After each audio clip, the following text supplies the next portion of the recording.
Once upon a time, there was a king and a queen.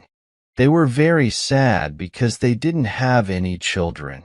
Finally, the queen had a daughter. They had a big celebration for her christening, and all the fairies in the kingdom came. There were 7 fairies, and each one gave the princess a special gift. After the christening, there was a feast for the fairies. But then, an old fairy, who hadn't been seen for a long time, showed up. She was upset because she hadn't been invited. One of the young fairies heard her mumbling and worried she might give the princess a bad gift.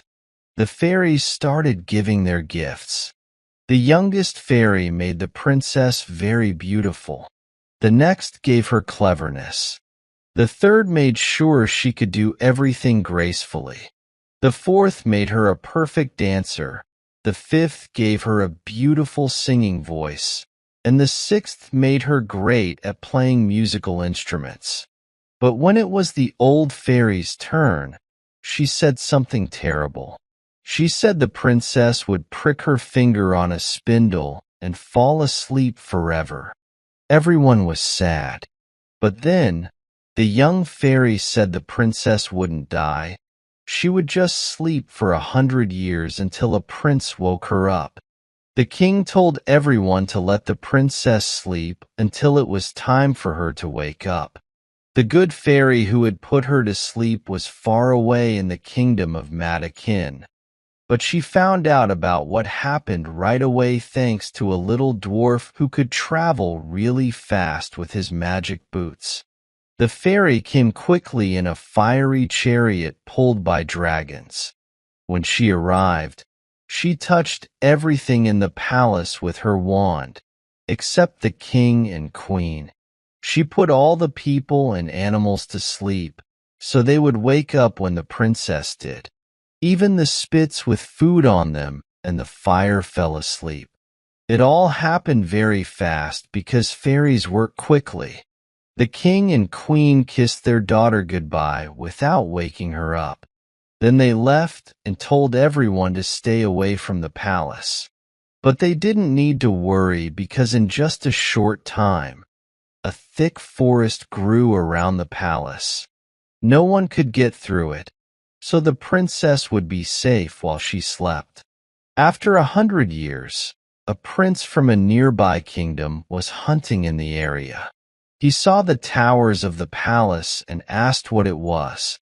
People told him different stories, but an old man said it was where a princess slept, waiting for a prince to wake her up. The prince was determined to see for himself. As he approached the forest, the trees and bushes moved out of his way. He walked through and found the palace. Inside, everyone was asleep. But when he saw the princess, he was amazed by her beauty and fell to his knees in front of her. When the enchantment finally ended, the princess woke up and saw the prince. She looked at him with eyes full of love and said, "Is it really you, my prince? You waited for such a long time." The prince was overjoyed by her words and the way she spoke. He couldn't find the right words to express his happiness and gratitude. He told her he loved her more than anything. Their conversation wasn't very organized, but they didn't mind because they were deeply in love. The prince was a bit awkward, but that's normal when you're in love. The princess, on the other hand, had plenty of time to think about what to say, thanks to the good dreams the fairy gave her during her long sleep. They talked for hours and still didn't say everything they wanted to. While they talked, everyone else in the palace woke up too. They were all hungry because they weren't in love like the prince and princess. The lady in charge of the princess's things got impatient and announced that dinner was ready. The prince helped the princess get up. She was dressed beautifully, even though her outfit looked a bit old-fashioned. But she still looked charming and lovely. They went to the dining hall, where they had supper served by the princess's servants. The musicians played old songs, but they sounded wonderful even though they hadn't been played in 100 years. After supper, they wasted no time and got married in the castle's chapel by the royal priest. They didn't sleep much that night, especially the princess, who didn't need much sleep. The next morning, the prince had to leave to go back to the city, where his father was worried about him. The prince told his father that he got lost while hunting in the forest and stayed with a charcoal burner who gave him some simple food. His father, the king, believed him because he was a good man. But his mother wasn't so sure. She noticed that he went hunting almost every day and sometimes stayed out for several nights. She started to suspect he was married because he spent 2 whole years with the princess, and they even had 2 children named Dawn and Day. The king didn't want this to happen, so he made a rule that no one could have spindles. But years later, the princess found an old woman spinning in a tower. The princess wanted to try it and pricked her finger, falling asleep. People tried to wake her up, but nothing worked. The king remembered what the fairies said and put the princess in a beautiful room where she slept like an angel for 100 years. The queen asked her son many times about how he spent his time, but he was afraid to tell her his secret because she was from a family of ogres. He loved her, but he feared her because there were rumors that she had ogre-like tendencies and struggled to control herself around children. So, he kept quiet. After the king died, the prince became the ruler and revealed his marriage.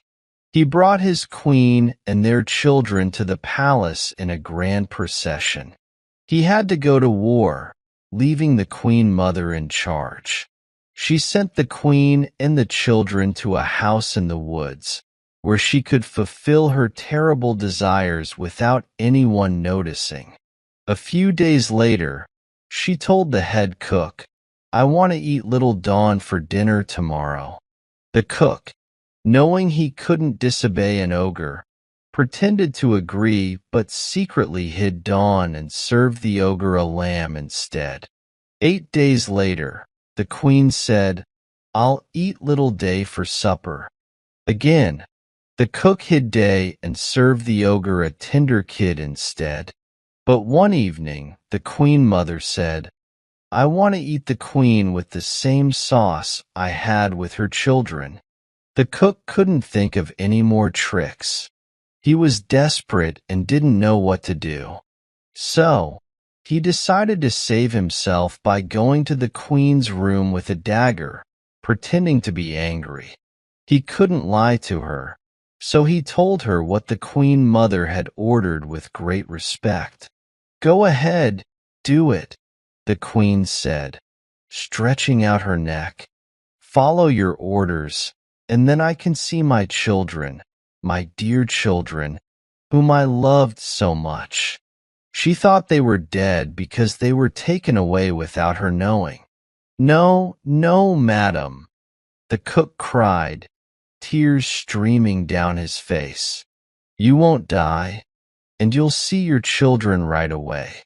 But first, you must come with me to my room, where I've hidden them. I'll trick the queen again by giving her a young deer instead of you."